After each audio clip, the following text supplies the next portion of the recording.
Hola, ¿cómo les va? Les habla el padre Alejandro Nicola, soy el párroco de Cristo Redentor en Barrio Jardín, en la ciudad de Córdoba. En esta ocasión queremos invitarlos a comenzar un camino de lectura y reflexión a partir de la carta encíclica del Papa Francisco Fratelli Tutti. Esta carta que el Papa nos entregó el año pasado, en el año 2020, que él firmó en la Basílica de Asís a los pies de la tumba de San Francisco de Asís. La propuesta es que a través de unos encuentros que irán apareciendo en estos videitos de YouTube, ustedes tengan la posibilidad de tener algunas herramientas que los guíen, que los acompañen, ya sea en la lectura individual o en la lectura comunitaria de esta encíclica del Papa Francisco.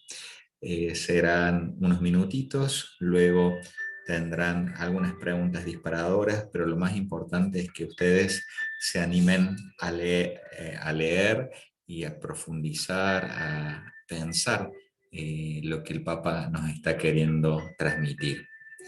Para ello los invito a que podamos dar un pasito y podamos rezar con la oración que el Papa tiene al finalizar su encíclica. Los que no la tienen la pueden conseguir, está muy bueno poder tenerla. Lleva el título de Oración Cristiana Ecuménica. Y los invito a que nos pongamos en la presencia del Señor diciendo en el nombre del Padre y del Hijo y del Espíritu Santo. Amén. Dios nuestro, Trinidad de amor, desde la fuerza comunitaria de tu intimidad divina, derrama en nosotros el río del amor fraterno. Danos ese amor que se reflejaba en los gestos de Jesús, en su familia de Nazaret y en la primera comunidad cristiana. Concede a los cristianos que vivamos el Evangelio y podamos reconocer a Cristo en cada ser humano, para verlo crucificado en las angustias de los abandonados y olvidados de este mundo y resucitado en cada hermano que se levanta. Ven, Espíritu Santo, muéstranos tu hermosura, reflejada en todos los pueblos de la tierra, para descubrir que todos son importantes, que todos son necesarios, que son rostros diferentes de la misma humanidad que amas. Amén. Gloria al Padre, al Hijo y al Espíritu Santo, como era en el principio, ahora y siempre, y por los siglos de los siglos. Amén. Decimos que para entender un poquito esta carta tenemos que entender que se trata de una encíclica social. Las encíclicas han sido cartas que los diversos pontífices han escrito a lo largo de sus pontificados con distintos tonos, algunos más dogmáticos, algunos más morales. Bueno, esta tiene un carácter propiamente social, que depende, o sea, se enfoca dentro de lo que es la moral social. Si nosotros tenemos una mirada rápida y atendiendo lo que dice el Papa Francisco, debe leerse esta carta al lado de la Laudato Si. La Laudato Si fue también esta encíclica sobre el cuidado de la casa común que el Papa Francisco nos regaló hace 6 años, el 24 de mayo del 2015, donde habla sobre esta ecología integral y cómo los cristianos debemos hacernos cargo, no solamente los cristianos, sino el mundo entero, del cuidado del planeta Tierra. Entonces, esta carta es la precedente, también tiene un nombre inspirado en Francisco de Asís. Ya vamos a ver que la que nos tiene ahora como objeto de estudio también toma un textito de San Francisco. Entonces nosotros podamos tener en cuenta que esta es como la continuidad. O sea, para antes habría que haber leído también la Laudato Si, cosa que lo podemos hacer en cualquier momento. Mirando al pie de página de cada una de las intervenciones que el Papa va haciendo, se puede advertir una gran cantidad de citas de su propio magisterio, ¿no? De allí es como que el Papa va recapitulando, se nos va mostrando por dónde él va pensando, las cosas que ha ido diciendo en estos años, desde aquel marzo del 2013 en que fue elegido Papa, o sea, sumo pontífice, representante vicario de Cristo acá en la tierra. Entonces allí vamos a aparecer discursos, fragmentos de lo que él dijo en Abu Dhabi, en Hiroshima, en La Habana, en Sarajevo, Maputo, Nueva York, Estrasburgo, Villavicencio, Jerusalén. O sea, un entramado de su pensamiento, de sus expresiones en distintas partes. O sea, es como recapitular, recoger de alguna manera todo eso que él ha ido diciendo y que ahora queda entrelazado ya de una manera más definitiva. Al mismo tiempo, retoma su costumbre de citar enseñanzas de distintas conferencias episcopales de los 5 continentes. O sea, eso le da una mayor riqueza, no es un pensamiento de él solo, sino que a su pensamiento le suma, le agrega lo que los obispos del mundo entero han ido diciendo y han ido reflexionando. O sea, un ejercicio de mayor comunión, colegialidad y de sinodalidad. En ese sentido podríamos afirmar que es una riqueza. ¿Qué es una encíclica? ¿No? La palabra encíclica quiere decir que está en un círculo, en ciclo. O sea, es una manera, un género literario que responde al magisterio de los pontífices. Están las encíclicas, están las exhortaciones posinodales, están las bulas, están los motu proprio. La encíclica es una carta donde el Papa quiere enseñar algo con cierto carácter más permanente o definitivo. Es una expresión del magisterio papal. Recordemos, ¿no? Si no lo sabemos, lo aprendemos, que hay distintos tipos de magisterio que el Papa ejercita en distintos momentos, ¿no? Una definición ex cátedra, cuando el Papa define una verdad como de fe católica, por ejemplo, cuando fue la asunción de la Virgen. María fue asunta en cuerpo y alma al cielo, dijo el Papa Pío XII en el año 1950. Es una definición ex cátedra. O cuando la enseñanza de los obispos del mundo en comunión con el Papa, por ejemplo el Concilio Vaticano II, o el magisterio ordinario del Papa. Esto nos lleva a que uno preste el asentimiento de su voluntad, diciendo, no, esto es realmente una explicación, por ejemplo, el número 1 y el número 2 de lo que tienen ahí, es decir, nos llevan a decir, tenemos como cierta asentimiento religioso de la voluntad de la mente y de la voluntad, que creen que esto que está enseñando tiene carácter definitivo.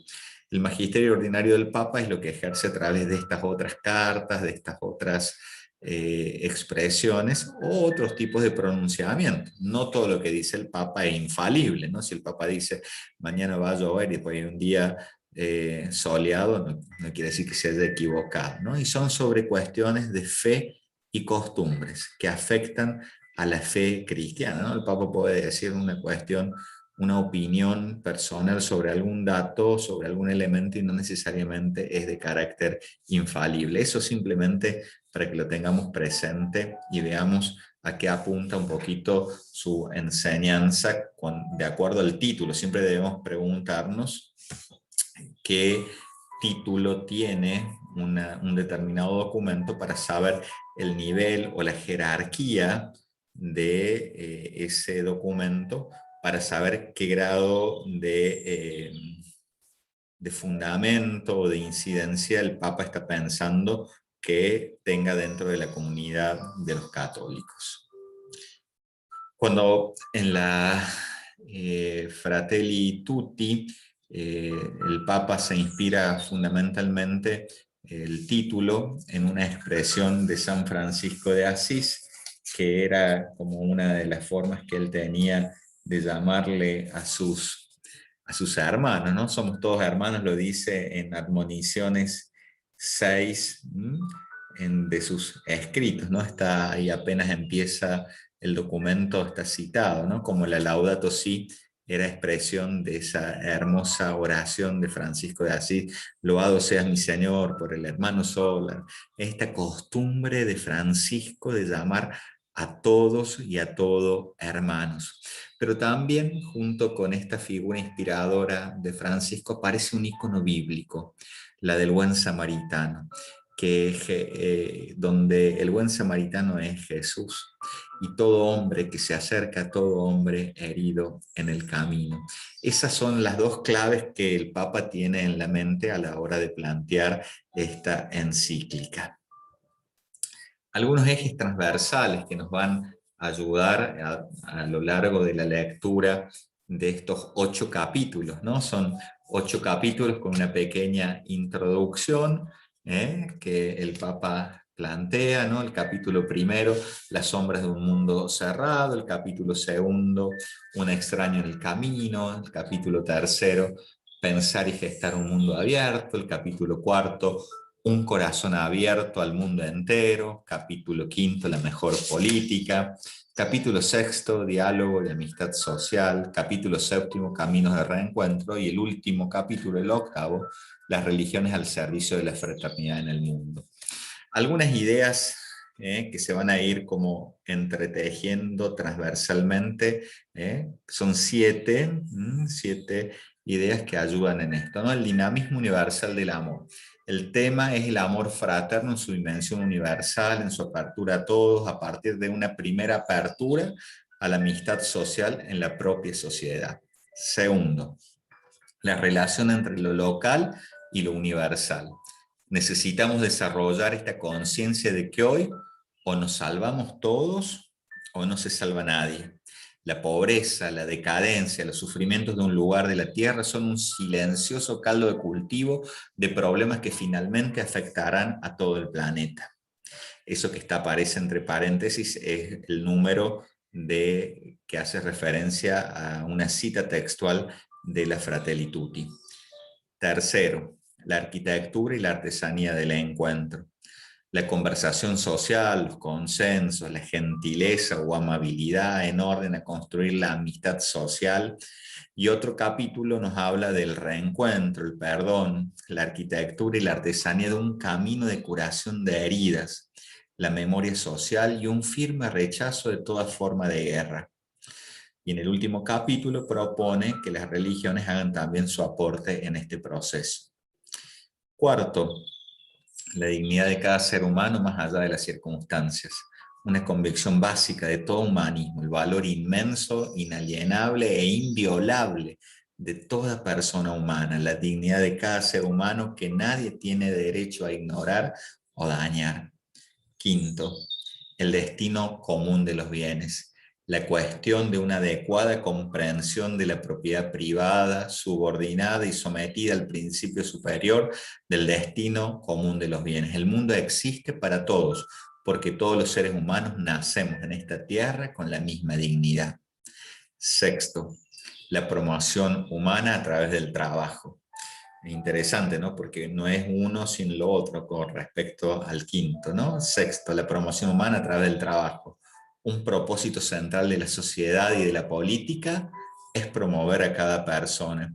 Y esto exige hacer posible que todos se vuelvan fecundos con su esfuerzo, porque no existe peor pobreza que aquella que priva del trabajo y la dignidad del trabajo.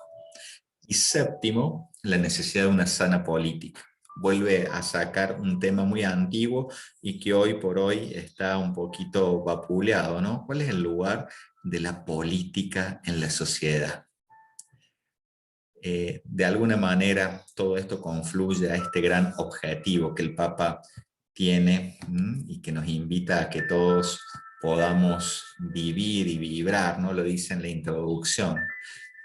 Soñemos como una única humanidad, como caminantes de la misma carne humana, como hijos de esta misma tierra que nos cobija a todos, cada uno con la riqueza de su fe o de sus convicciones, cada uno con su propia voz, todos hermanos. Fíjense qué bonito, ¿no? Ese es entonces el gran objetivo que tiene esta carta. Por eso, y ya para ir terminando, les propongo algunas preguntas para la reflexión. ¿Qué significa para mí pensar concretamente que todos somos hermanos? Segundo, ¿cuáles son los mayores obstáculos para la fraternidad en nuestro mundo contemporáneo? Tercero, ¿cuáles son los testimonios que conozco que me hablan de intentos o modos concretos de descubrirse verdaderamente hermanos? ¿Qué tiempo le doy a mi formación personal en cuestiones que tienen que ver con el crecimiento integral de la fe cristiana? Esta era la cuarta, la última, ¿no? Simplemente preguntas que nos ayuden a la reflexión como disparadores. Dios mediante, la semana que viene nos volvemos a encontrar para seguir leyendo y reflexionando con Fratelli Tutti. Muchas gracias por la atención.